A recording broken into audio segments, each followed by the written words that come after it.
Wisdom roots में आपका स्वागत है। आज हम आपको ले चलते हैं भारतीय ज्ञान परंपरा के अंतर्गत प्राचीन भारतीय खेलों की अद्भुत यात्रा पर, एक ऐसी विरासत जो 8000 वर्षों से भी अधिक पुरानी है। सिंधु घाटी सभ्यता, वैदिक साहित्य, रामायण, महाभारत तथा अग्नि पुराण और मल्ल पुराण जैसे ग्रंथों से यह स्पष्ट होता है कि खेल भारतीय जीवन का अभिन्न अंग थे। ये खेल शिक्षा, युद्ध, कौशल, स्वास्थ्य, अनुशासन और धर्म से गहराई से जुड़े हुए थे। आइए लेक्चर 16 में बात करते हैं एंशिएंट स्पोर्ट्स की। The tradition of sports and physical culture in India can be traced back approximately 8,000 years back, with archaeological records suggesting their early development during the Indus Valley civilization dated between 3300 and 13 BCE. Bharat में खेल और शारीरिक संस्कृति की परंपरा लगभग 8000 वर्ष पुरानी है। पुरातात्विक प्रमाण बताते हैं कि सिंधु घाटी सभ्यता के समय लोग अपने शरीर को स्वस्थ और शक्तिशाली रखने के लिए विभिन्न शारीरिक गतिविधियां करते थे। ये खेल केवल मनोरंजन के लिए नहीं थे, बल्कि स्वास्थ्य, श्रम और आत्मरक्षा के लिए भी आवश्यक थे। सिंधु घाटी से प्राप्त मोहरों पर योग जैसी मुद्राओं में मानव आकृतियां मिली हैं। नगरों में खुले मैदान पाए गए हैं जहां दौड़, कुश्ती और सामूहिक खेल खेले जाते रहे होंगे। इससे स्पष्ट होता है कि प्राचीन भारत में खेल जीवन का महत्वपूर्ण अंग थे। आइए अब बात करते हैं प्राचीन खेलों की। यहाँ पहले नंबर पे हम बात करते हैं मल्ल युद्ध की। इसको कुश्ती भी बोला जाता रहा है। Wrestling, one of the oldest physical sports in India, developed strength, endurance and discipline, practised in akharas, training grounds, mentioned in Mahabharata and Manusmriti. मल्ल युद्ध भारत के सबसे प्राचीन शारीरिक खेलों में से एक है। यह खेल शरीर को शक्तिशाली, सहनशील और अनुशासित बनाने के लिए किया जाता था। मल्ल युद्ध केवल बल का प्रदर्शन नहीं था, बल्कि इसमें संयम, नियमों का पालन, नैतिक आचरण भी आवश्यक माना जाता था। प्राचीन काल से कुश्ती का अभ्यास अखाड़ों में किया जाता रहा है, जहाँ गुरु शिष्यों को नियमित व्यायाम, आहार, नियम और चरित्र निर्माण का प्रशिक्षण देते थे। मल्ल युद्ध का उल्लेख भारत, महाभारत और मनुस्मृति जैसे प्राचीन ग्रंथों में भी मिलता है, जिससे इसके ऐतिहासिक महत्व का पता चलता है। यहाँ हम उदाहरण से समझते हैं। महाभारत में भीम को महान पहलवान के रूप में वर्णित किया गया है। उन्होंने मल्ल युद्ध के माध्यम से असाधारण शक्ति और सहन शक्ति प्राप्त की थी। आज भी भारत के ग्रामीण क्षेत्रों में अखाड़ों में होने वाली कुश्ती उसी प्राचीन परंपरा का जीवंत उदाहरण है। आइए बात करते हैं धनुर्विद्या की। Archery, core martial sport and science, प्राचीन भारत की एक प्रमुख युद्ध कला और विज्ञान थी। Emphasise focus, precision and mental control. इसमें केवल धनुष बाण चलाना ही नहीं सिखाया जाता था, बल्कि एकाग्रता, सटीकता और मन का नियंत्रण का भी विशेष अभ्यास कराया जाता था। Arjun is the finest example described in the territories of Dhanurveda. Dhanurveda के अनुसार योद्धा को शांत मन, स्थिर शरीर, स्पष्ट लक्ष्य के साथ अभ्यास करना चाहिए। यह विद्या शारीरिक और मानसिक दोनों स्तरों पर व्यक्ति को सक्षम बनाती थी। उदाहरण से समझते हैं। महाभारत में अर्जुन को श्रेष्ठ धनुर्धर माना गया है। गुरु द्रोणाचार्य की परीक्षा में अर्जुन ने केवल मछली की आंख पर ध्यान केंद्रित कर लक्ष्य भेदा, जो उनकी अद्भुत एकाग्रता और सटीकता का सर्वोत्तम उदाहरण है। आज की आधुनिक तीरंदाजी भी उसी प्राचीन धनुर्वेद परंपरा से प्रेरित है। फिर हम बात करते हैं खड्ग विद्या की। तलवारबाजी, training in sword combat and self defence, essential for warriors and royal gods. खड्ग विद्या प्राचीन भारत की महत्वपूर्ण युद्ध कला थी, जिसमें तलवार के माध्यम से युद्ध करना, आत्मरक्षा की शिक्षा दी जाती थी। इस विद्या में केवल शारीरिक बल ही नहीं, बल्कि फुर्ती, संतुलन और तेज निर्माण क्षमता पर भी विशेष ध्यान दिया जाता था। खड्ग विद्या का अभ्यास योद्धाओं और राजाओं की सुरक्षा में तैनात सैनिकों के लिए अत्यंत आवश्यक माना जाता था। यह विद्या युद्ध के समय के साथ साथ सामान्य जीवन में आत्मरक्षा के लिए भी उपयोगी थी। उदाहरण से हम समझते हैं। रामायण और महाभारत में अनेक योद्धाओं को तलवार विद्या में निपुण बताया गया है। राजाओं के अंगरक्षक नियमित रूप से खड्ग विद्या का अभ्यास करते थे, ताकि वे राजमहल और राज्य की रक्षा कर सकें।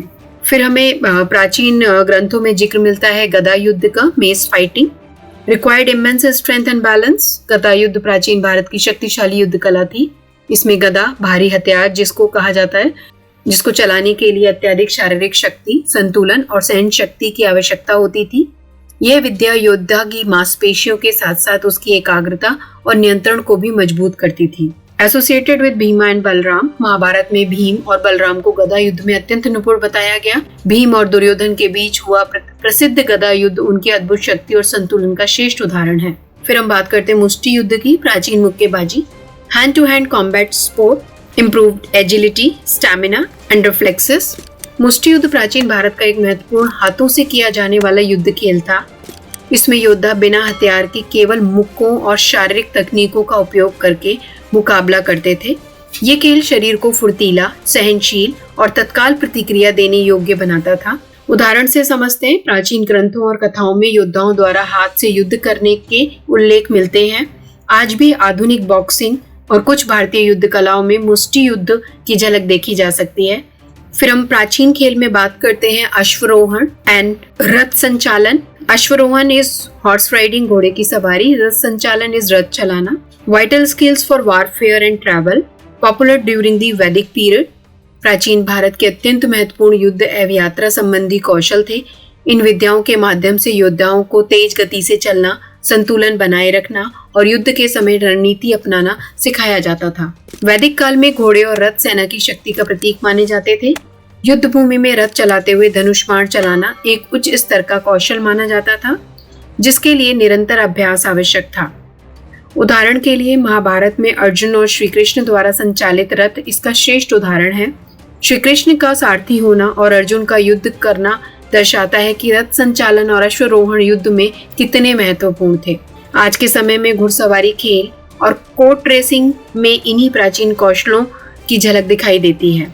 प्राचीन खेलों में फिर हम बात करते हैं योगा एंड फिजिकल डिसिप्लिन की। योग एंड शारीरिक अनुशासन, foundation of all sports and training. योग प्राचीन भारत में सभी खेलों और शारीरिक प्रशिक्षण का आधारशिला माना जाता था।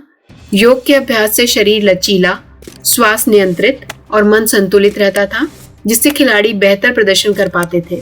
उदाहरण के लिए समझते हैं, धनुर्विद्या या कुश्ती का अभ्यास करने से पहले योद्धा प्राणायाम और आसनों का अभ्यास करते थे ताकि उनका शरीर स्थिर और मन एकाग्र रहे। आज भी खिलाड़ी सूर्य नमस्कार और ध्यान के माध्यम से प्रशिक्षण शुरू करते हैं। प्राचीन खेलों में फिर हम बात करते हैं रिक्रिएशनल एंड स्ट्रैटेजिक गेम्स। पासा, dice game, strategic thinking and probability. प्राचीन भारत में केवल शारीरिक ही नहीं बल्कि बौद्धिक और मानसिक विकास के लिए भी खेल खेले जाते थे। इन खेलों में रणनीति, धैर्य और सोचने की क्षमता विकसित होती थी। उदाहरण के लिए पासा खेल, इसमें चालें सोच समझकर चलनी पड़ती थी, जिससे रणनीतिक सोच और संभावना की समझ विकसित होती थी। चतुरंग, ओरिजिन ऑफ मॉडर्न चेस। चतुरंग ये आधुनिक शतरंज का प्रारंभिक रूप है जो योजना बनाना और निर्णय क्षमता सिखाता है। कंदुक क्रीड़ा, ball game similar to the modern sports. गेंद से खेले जाने वाले खेल जो आज के फुटबॉल और हैंडबॉल जैसे खेलों से मिलते जुलते थे। प्राचीन खेलों में फिर हम बात करते हैं ट्रेडिशनल मार्शल आर्ट्स की। प्रारंभिक युद्ध कलाएं। प्राचीन भारत में विभिन्न क्षेत्रों में आत्मरक्षा, युद्ध प्रशिक्षण के लिए विशेष युद्ध कलाएं विकसित हुई। ये कलाएं शरीर को मजबूत, फुर्तीला और सजग बनाती थी। Kalari Pattu, Kerala, one of the world's oldest martial art. ये विश्व की सबसे प्राचीन युद्ध कलाओं में से एक मानी जाती है। इसमें लात घूंसे, कूदना, हथियारों का प्रयोग और योग अभ्यास शामिल है। फिर हम बात करते हैं गतिका, वज्रमुष्टि, कॉम्बैट बेस्ड फिजिकल स्पोर्ट्स। गतका उत्तर भारत की प्रारंभिक युद्ध कला जिसमें तलवार और लकड़ी के हथियारों का अभ्यास किया जाता है। व्रजमुष्टि एक प्राचीन युद्ध खेल है जिसमें हाथों में विशेष हथियार पहनकर नजदीकी मुकाबला किया जाता था। तो यहाँ हमने जाना भारतीय ज्ञान प्रणाली के अंतर्गत प्राचीन खेलों को कैसे खेला जाता था, उनका उद्देश्य क्या था और उनका महत्व क्या था। रूट्स में विजडम हो तो फ्यूचर स्ट्रांग होता है। This is the wisdom roots. Keep learning. नमस्कार, धन्यवाद।